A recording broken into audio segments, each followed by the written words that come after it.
एक मोठी बातमी आहे। देशाचं नेतृत्व करणाऱ्या व्यक्तीला प्रधानमंत्री नाही तर पंतप्रधान संबोधलं जाणंच योग्य आहे, असं भाषा सल्लागार समितीने राज्य सरकारला शिफारस केली आहे। शासकीय परिपत्रकामध्ये पंतप्रधान शब्दाचा वापर करण्याची शिफारस करण्यात आली आहे, तर पंतप्रधान शब्द जनमानसात रूढ झाला असल्याचा दाखला त्यांनी दिला आहे। देशाचं नेतृत्व करणाऱ्या व्यक्तीला पंतप्रधान असं संबोधलं जाणंच योग्य आहे, अशी शिफारस भाषा सल्लागार समितीने राज्य सरकारला केली आहे। त्यामुळे प्रधानमंत्री या शब्दाऐवजी शासकीय परिपत्रकांमध्ये पंतप्रधान या शब्दाचा वापर करावा अशी विनंती शासनाला करण्यात आली आहे। तर प्रधानमंत्री या शब्दाऐवजी पंतप्रधान हा शब्द वापरावा की कसं, याबाबत भाषा सल्लागार समितीच्या नुकताच पुण्यामध्ये झालेल्या बैठकीत प्रदीर्घ चर्चा झाली।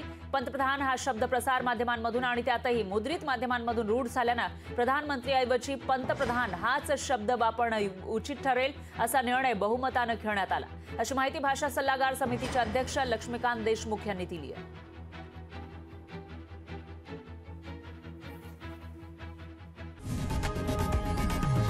लोकशाही मराठी ऐका, पहा, जागरूक रहा।